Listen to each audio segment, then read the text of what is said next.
परेशान लड़की की कहानी। एक लड़की थी, वो बहुत परेशान थी। उसे लगता था दुनिया का सारा गम उसी को है, लेकिन उसे क्या पता था दुनिया को उससे भी ज़्यादा गम है। वह अपने घर से बाहर निकली और दुनिया को देखने चल दी।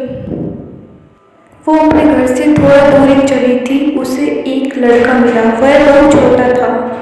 उसने उस लड़के से पूछा, तुम क्यों रो रहे हो? उस लड़के ने कहा कि मैं इसलिए रो रहा हूँ, क्यों? आज मुझे कुछ नहीं मिला, मैं कुछ नहीं खाया, मैं भूखा हूँ। उस लड़के ने कहा, क्यों?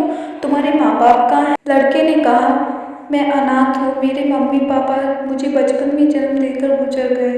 वो लड़की उस लड़के को कहने लगी, तुम्हें अपने माँ बाप की याद नहीं आती? उस लड़के ने कितना अच्छा जवाब दिया। उसने कहा, जो इस दुनिया में आते हैं वो चले जाते हैं। इसी विचार से मैं नहीं रोया और मुझे अपने मम्मी पापा की अब कम याद आती। उस लड़की ने उसे थोड़ा खाना खिलाया और थोड़ी आगे और चल दी। उसे एक बूढ़ी अम्मा दिखाई दी जो कि मोची का काम कर रही थी और चप्पल काट रही थी और जूते पॉलिश कर रही थी। उस बूढ़ी अम्मा की ऐसी दुर्दशा को देखकर लड़की ने अम्मा से पूछा, अम्मा आप यह काम क्यों कर रही हो? यह आपकी उम्र आराम करने की है।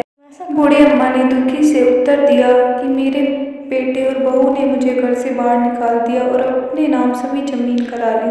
उस लड़की ने कहा कि आप पुलिस में कंप्लेंट क्यों नहीं करती? तो बूढ़ी अम्मा ने जवाब दिया कि बेटा वो मेरे बहू बेटा है, उनके साथ ऐसा नहीं कर सकती। मैं तो 2 दिन की मेहमान हूँ, फिर चली जाऊँगी। सब तो यहाँ पे ही रह जाएगा, कोई बात नहीं, उन्हें खुशी से रहने दो। यह सब देखकर लड़की को बहुत पछतावा हुआ और उसने कहा, मेरा गम तो कुछ नहीं है। जब से फिर वह खुशी खुशी सबकी मदद करने लगी और कभी भी परेशान नहीं हुई और वह सबकी मदद करने लगी।